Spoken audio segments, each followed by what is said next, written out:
Hello everyone and welcome back to another AFK journey video. As you guys can see before you, we did fortunately make it into the finals of my first ever Supreme League, and for that I am pretty proud of that accomplishment. I do want to first of all talk a bit about my Supreme League experience. Personally, it really has allowed me and pushed me also to refine my skills in terms of team building, counter picking, map even selection for your teams, and theory crafting new teams. And this has it really has been without that push, without that challenge and struggle, it's really hard to actually develop and improve your skills. But I do feel now more confident in my PvP ability compared to before Supreme League started. And for that I think that it has been a great experience for me. However, I want to say equally the problem on the other side is that this game mode Supreme League is unfortunately a major pay-to-play game mode. If you have not invested like high amounts of money in your account, even if you qualify for Supreme League, you're probably going to be knocked out in that initial stage. And it basically gives you no time to actually even begin getting acclimated or testing things, theory crafting things, building comms, unless you are the highest of spenders. And I think that's a real sort of failure in the structure of a PvP dominated game mode, like basically a strategic PvP game mode, because it just basically walls people out. It is a high barrier to entry and no one can actually even participate from that many rounds. And I think really I would prefer if there was a loser bracket, if every player who's active in Supreme Arena could start in the initial rounds and then they could go through a loser bracket. Something like that would actually then players who are, maybe want to get into PvP, or players who enjoy PvP but they're not high spenders, they can still have multiple rounds of testing and improving and ranking, and also getting rewards at the end of it. So I think the Supreme League structure has done a disservice to the majority of players, because it just walls you out and prevents players who could have maybe build a desire for PvP, or players who already like PvP. It basically doesn't give them an opportunity to compete, and even if they compete, it's not for that long, because they're going to be knocked out fairly quickly due to just the spender dominated how PvP is. And there's no loser bracket. There's actually no loser bracket in Supreme League up until you make it to the top 4. Then in the top 4, the players who lose that top 4 round, then they have a third and fourth place match. But up until then, there's no loser bracket. It's just basically knockout wherever you are. And so yeah, that is honestly, I think that is a major issue with this game mode, and unfortunately it doesn't look like that is going to change, because the game mode seems pretty set in stone. But I really feel like it could have been so much more, right? Okay, so now let's go ahead and talk about what is going on in my specific matchup. I'm against my guildmate, Dal, who was my most feared matchup. And the reason I am finding my guildmate a very tough opponent is not only does he do a lot of PvP theory crafting and testing, he has comps that he brought out in the finals right now, which I've never seen from him before, right? He brought out surprise comps, which I couldn't have even predicted or expected. I did that to an extent, but not to the same level of him. He also has, of course, good EX equipment refinement investment, and so that is another reason I was fearing him. And so basically now we have it. If I have to give you guys my honest opinion, unfortunately, I think I am definitely the underdog when it goes into these matches.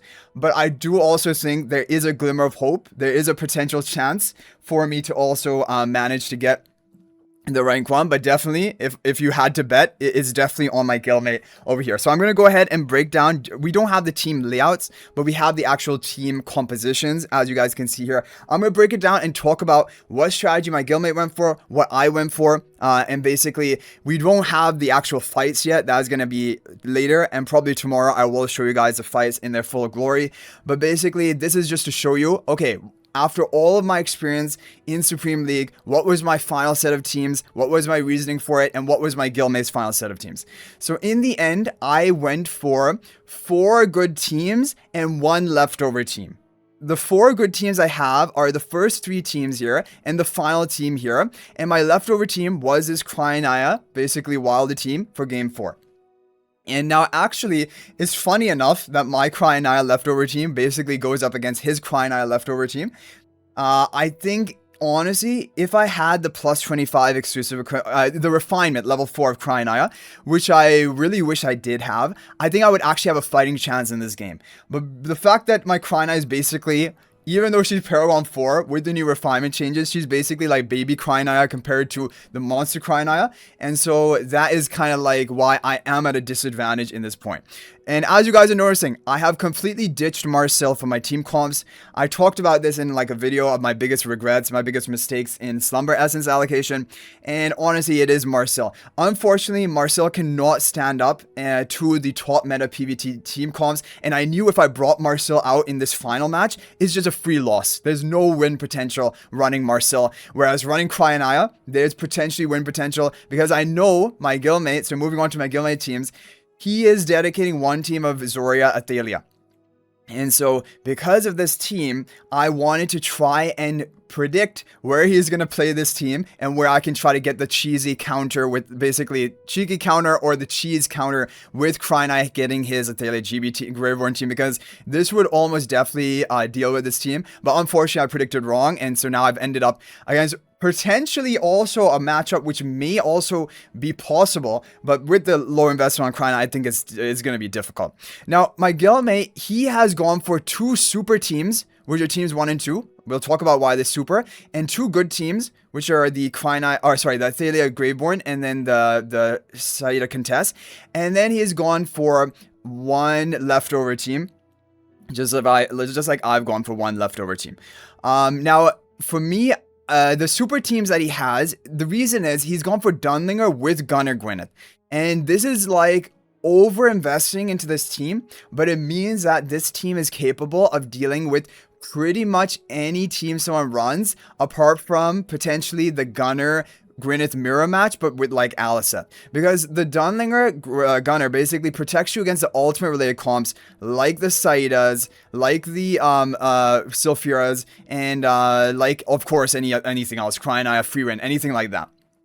But it is allocating extra resources to do that. But he placed it well. He placed it in map 1. So I was not predicting that he's going to place in WAP 1. I was predicting his Gunner team to actually be... And I didn't even know he was running Dunlinger with Gunner, by the way. He changed up his team last moment. I was predicting that to be on another map. So basically, my team against his... There is actually a chance for my team. There is actually a chance for my team. Because, you know, the Alicent protecting contest stalls for a bit long. And we have a tanky comp, especially with the artifact as well. However, he's definitely the favorite for Team 1 because Dunlinger is going to delay my Saida a lot. If he didn't have Dunlinger, I would be the strong favorite because Saida does counter Gunner Gwyneth, assuming there's no Dunlinger, because Saida is able to actually get off her 3 ultimates and then she wins from that point. But with the Dunlinger delaying the Saida, it's really going to be he's the favorite, and there's a chance if my Saida can get off 3 ultimates, but it's not a very good chance. So yeah, he's probably going to win game number 1. Game number 2, he went for Freewind, bolstering his Sylphira comp to make it into basically a power comp, a super comp. And this is also a really interesting strategy. It usually guarantees the win against almost anything because Freewind gives a defensive magic to Sylphira, making her even more difficult, like basically to kill. Now, I actually have done testing. So this is a team you're looking at, Dunlinger Freewind, like Celestial Hypergean, Dunlinger Freewind. I went for this comp because basically I knew that if I ran Wilder Freewind, is going to have no chance against him unless I somehow hit his, potentially one of these 2 matches, right? But then my Cryonaya team would be really weak. So I chose to go for the Wilders with Cryonaya, and then I went for basically Dunlinger with Freya. Now, this team has a potential against some Sylphira teams, but with the Freewind and the Hepler, I think that most likely Sylphira is going to stall me out and probably going to take me down. Unfortunately, because Dunlinger can only stall for so long, and Freewind, yes, she can get her ultimate off. I have her on lightning spell with Rainier swap as well. That was basically a strategy, and maybe there's again a 10% chance for me to win here, but like again, he's a heavy favorite in both of these initial 2 games, so like already it's off to a bad start, but both of his power comps are probably gonna beat me. But if I do manage to get a win amongst either one of these 2, then I have actually a chance at getting the rank 1. Now here in game 3, the Sulfura team basically I have is Zandra Kepler. This is what I run basically throughout the whole of Supreme League. He's very strong.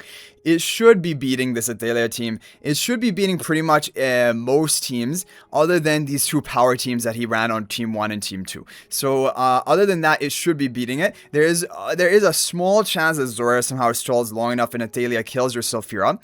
But Sulfura does have the Ulna protection and the Hepler bonus life and the Zandrock health increase.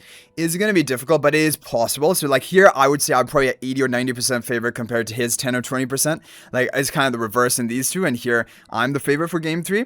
Game 4, the thing is, you know, if I had the Cryonite max exclusive equipment, I actually feel like I probably would be the favorite slightly, but in this current investment difference, he probably is going to be the favorite.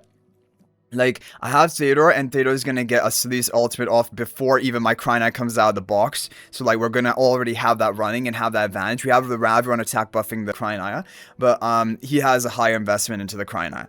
So, this one is going to be a toss-up. And then Game 5. Game 5 is also a bit of a 50-50. However, I did testing before actually running this because my guildmate runs this Saida contest team, and I was pretty sure he was going to run it on map 5. So I wanted to come up with a counter team to that, but that didn't take away like Aliceth and other heroes, and it actually is with Zany. Zany is interesting because her towers can basically divert the Saida. Saida can keep jumping onto the towers rather than your other heroes, and the towers just nuke Saida instantly. So we have a lot of firepower here with the Vanguard as well, the Zany, Gwyneth, Kulu. And we're just going to try to burst down the enemy side as quickly as possible. And Eevee just for a little bit of more value on that team. So overall, I mean, I'm pretty happy with my lineup of the final 5 teams. Obviously, if I had a reset ticket for Marcel, I would have reset Marcel in a heartbeat and upgraded Cryonaya. Then I think I would have had a much better shot at actually winning, maybe, potentially, these 5 matches. But even as it is, I have some small chance potentially, but definitely my guildmate is a favorite here. And when you look at my guildmate teams, I really am impressed overall with his team comps. I think this Saida contest team, that's why I'm running the same version as well. I think this is one of the strongest versions of Saida contest with leftover heroes. I think that his Dunlinger, Gwyneth, Gunnar, this is a super power comp, which beats most things which are going to be running into it. And then the Sulfura with Free and just another super power comp, very strong. And this is actually what I've been running in Supreme Arena. If you guys know, I was running it in this week of Supreme Arena as my Supreme Arena defense. And unfortunately, I cannot pull off so this is also what influenced my team building. If I had my Zoria Paragon 4, my Zoria's Paragon 1 now because I swapped her into Hepler, and my Athalia doesn't have any refinement of exclusive equipment. So in that state, I can't run a Zoria Athalia team. But if I had them invested, like my guildmate has here, I would definitely be running a Zoria Athalia team. I think Zoria Athalia is one of the strong team options. It can deal with Gunnar Gwyneth comps pretty effectively. Even this Dunlinger power comp, it would have a chance of losing to the Zoria Athalia comp. And the other teams, they all have, other than Cryonaya, the other teams all have some, Saida also doesn't have a chance of losing really to the Thalia comp, but like these other teams, Sulfura and then also Dunlinger, Gwyneth, Gunnar, they have some potential chance of losing to Thalia Stall with the Zoria. And so I'm slowly going to try to build up my Zoria. Like she's on my wish list again, but it's going to take a while. I really need a rated recruitment return banner for Zoria to actually speed that up. But yeah, I think this is a very strong comp. I would really like to run it in the upcoming Supreme League. However, like I said, is limited by my Zoria right now. But Cryonaya also is relatively strong because also it can counter this Graveborn Athalia. And so because Graveborn Athalia is meta to an extent, then also Cryonaya can be strong to try and counterpick that. So probably if we talk about my next level of investments is going to be resetting Marcel and investing into Cryonaya probably to level 4 refinement. And if a Zoria rated return banner comes, I'll get Zoria Paragon 4 and I'll get Athalia to level 4. Those would be my 2 basically upgrades, and then Lamentis potentially probably also level 4 upgrade. Those are basically my 3 ones I'm targeting. And as you guys can see on my exclusive equipment like Refining Priority, I've just dedicated it to the tanks and the damage dealers, the core damage dealers of my comps. I don't bother with the other heroes here. which are going to be much less impactful to actually invest into. Of course, once you have plenty of resources, they're going to be giving you some value, but like it's so much more value to be investing into another hypercarry to enable a comp, like a Cryonai investment, a Thalia investment, or even Lamentis investment. That's actually going to enable another comp. Whereas if you invest into other heroes here, which are more supportive, like the Alicet, like the Kulu, it's not enabling another comp. Those are just the supportive roles of the accessory heroes on the comp. So anyway, guys, unfortunately, it does look like my guildmate is the favorite here. But who knows, if we can get some crazy RNG, I think we have a potential chance as well. But either way, well deserved by my guildmate if he wins, because I think that he did a really good job throughout the Supreme League, and he saved some really power cons, which I was not expecting right for the final match. And I think that honestly, if you want to know what the Supreme League meta is basically looking like right now, the top tier meta comps, you look at my guildmate, basically look no further. Those are basically probably what I would consider near the top tier meta, or some variety of these teams, like maybe the Wilder Cryonai rather than the Hypergene Celestial Cryonai. Maybe, but other than that, I think that he basically has near what I would consider maximum potential, and then it just comes around your team positioning, and that comes up to luck, because choosing and trying to counterpick an opponent is all about luck, because a good opponent is going to swap around their teams. They're not just going to leave their teams where they have been in all of the previous rounds, and so like it basically comes down to luck and prediction. Do you think he's going to put this team there or this team there? I mean, it's really hard to predict, because really teams can be slotted into any map. It doesn't have to be on specific maps. Even though the map layouts are different, you can slot pretty much any team into any of the maps and do effectively with them. And yeah. So anyway, guys, let me know your thoughts about all of this in the comment section down below. If you have any other input about Supreme League, feel free to share your opinions in the comment section. And hopefully, yeah, next round of Supreme League hopefully will be better. Clash runs also coming up, so definitely look forward to team comps around that. And then, of course, the weekly Supreme Arena team comps as well. So I hope you guys enjoyed the video. Thank you for watching. That's going to be it for this one. And if you're thinking about making a purchase in AFK Journey, please use my affiliate link for the official Farlight store. This is the best way you can support me and also gain 5% bonus Dragon Crystals on your purchase. My affiliate link is in the description of this video and a pinned comment, and you can actually bookmark this link in your browser, and whenever you're planning to make a purchase, just return to the bookmark link and make your purchase. It will support me and be greatly appreciated. So thank you all so much for your support, and until the next video, everyone, peace out for now.